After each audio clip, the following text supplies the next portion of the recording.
Every modern empire is built on invisible foundations. We tend to admire the vision, the product, the founders, and the scale. But beneath every successful startup lies a carefully assembled technology stack that quietly determines what is possible and what will eventually break. The tech stack is rarely glamorous. It doesn't appear on magazine covers or keynote stages. Yet books that analyze enduring startups agree on one thing. The difference between companies that scale and those that stall often comes down to the tools they chose early and how intentionally they chose them. In the earliest days, founders underestimate the importance of tooling. Speed feels like the priority. Shipping feels urgent. Decisions are made for convenience rather than longevity. And this makes sense. At the beginning, the goal is survival. But the books show that even at this stage, great founders think one step ahead. They don't build for scale immediately, but they build toward it. Their tech stack is chosen not for perfection, but for adaptability. One of the most misunderstood truths in startup literature is that a tech stack is not a list of tools, it is a philosophy. Every tool encodes assumptions about how work should be done, how teams collaborate, and how decisions are made. A stack optimized for speed behaves differently than one optimized for reliability. A stack optimized for flexibility behaves differently than one optimized for control. The empires that last are built by founders who understand these trade-offs early, even if they cannot yet articulate them. Books that study companies like Amazon, Netflix, and Stripe reveal a recurring pattern. Their early tech choices favored modularity over elegance. Simple components, clear interfaces, replaceable parts. This modular thinking allowed systems to evolve without collapsing under their own weight. Startups that chase technical sophistication too early often trap themselves. Startups that chase clarity create room to grow. Another key insight that emerges is that tools shape behavior. Project management software determines how teams plan. Communication tools determine how fast decisions move. Data tools determine what gets measured and what gets ignored. The books emphasize that founders who treat tools as neutral miss their most powerful effect. Tools are cultural levers. Choose poorly and friction becomes normalized. Choose wisely and good habits emerge almost automatically. In the early stage, the most critical part of the tech stack is not infrastructure, it is feedback. Analytics, logging, and user insight tools matter more than optimization. Startups that build empires obsess early over visibility. They want to see how users behave, where systems fail, and how performance degrades. The books show that startups that scale well do not guess, they observe.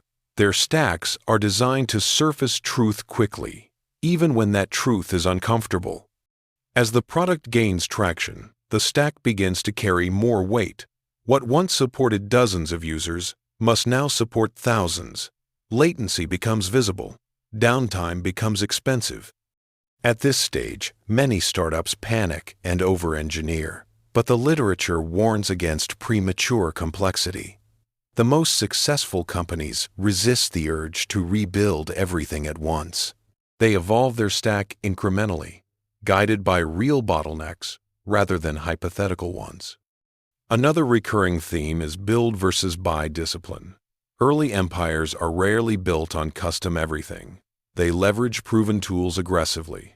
Cloud infrastructure replaces data centers. Payment platforms replace in-house billing. Authentication services replace bespoke security systems.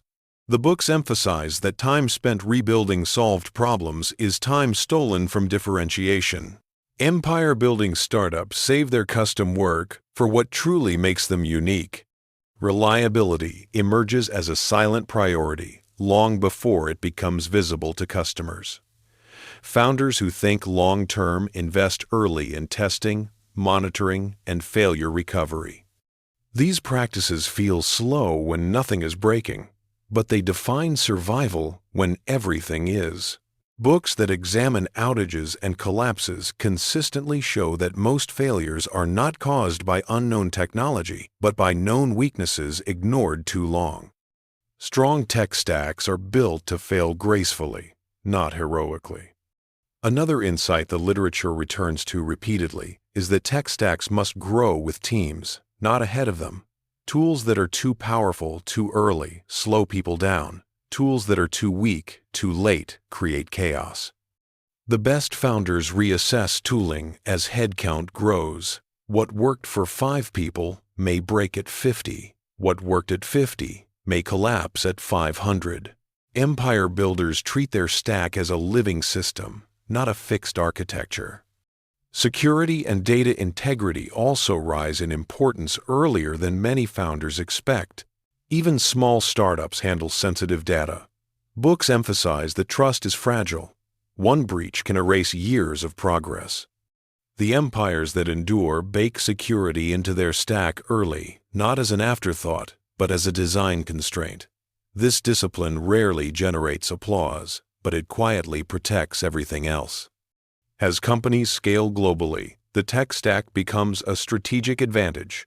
Performance across regions, compliance across jurisdictions, availability across time zones. The books show that startups that survive this phase succeed because their stack was designed with abstraction and scalability in mind. They can add capacity without rewriting foundations. They can comply without rebuilding core logic. Their early restraint pays compounding dividends. Eventually, the tech stack becomes inseparable from the company's identity. It reflects how decisions are made, how risk is managed, and how growth is pursued. The founders may no longer write code, but the stack continues to express their early values. Speed versus stability, control versus flexibility, experimentation versus predictability. These choices echo for years. And this is where the story begins to narrow. Because once startups realize that the tech stack is not just infrastructure, but destiny, shaping velocity, culture, and resilience, the question changes. It is no longer what tools should we use, but what kind of company are we building beneath the surface. It is at this point where technology choices become strategic commitments that the stack stops being a support system and becomes a competitive weapon, quietly determining whether a startup can grow into an empire or collapse under the weight of its own success. As the architecture tightens, the systems mature, and the foundations reveal their true strength, unfolding methodically and relentlessly. Like unfolding methodically and relentlessly. Like a load-bearing structure, tested by time rather than spectacle. And this is where the tech stack stops being a background choice and becomes the silent determinant of whether a startup can actually become an empire. In the second half of the story, the books and postmortems converge on a sobering reality. Most startups do not fail because they lack ambition, funding, or even talent. They fail because their internal systems cannot absorb success. Traffic spikes expose architectural shortcuts. Rapid hiring reveals tooling gaps. New products strain data pipelines never designed for scale. At this stage, the tech stack is no longer a productivity aid, it is the ceiling. One of the most important lessons empire-building companies learn is that scaling technology is less about adding power and more about removing fragility. The strongest stacks are not those with the most features, but those with the fewest single points of failure. Redundancy, observability, and graceful degradation become strategic priorities.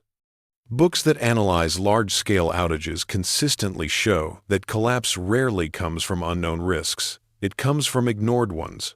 The empires that endure treat reliability as a first-class product.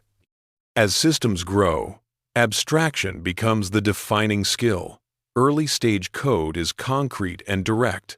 Empire-scale systems are layered. APIs replace assumptions. Services communicate through contracts rather than proximity. This abstraction allows teams to move independently without breaking each other. The literature emphasizes that abstraction is not an academic exercise. It is what allows hundreds or thousands of engineers to build in parallel without chaos. Without it, velocity decays as headcount grows. Another crucial transition happens around ownership. In small startups, everyone touches everything. In large organizations, unclear ownership becomes dangerous. Empire-grade tech stacks are designed alongside clear accountability. Services have owners.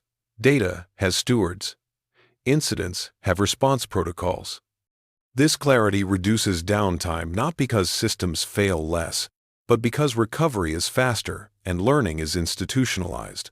The stack supports humans under stress, not just machines under load. As startups expand globally, the tech stack begins to intersect with regulation, compliance, and ethics. Data residency laws, privacy requirements, audit trails. Books show that companies that treated compliance as an afterthought paid for it later with rewrites, fines, or loss of trust.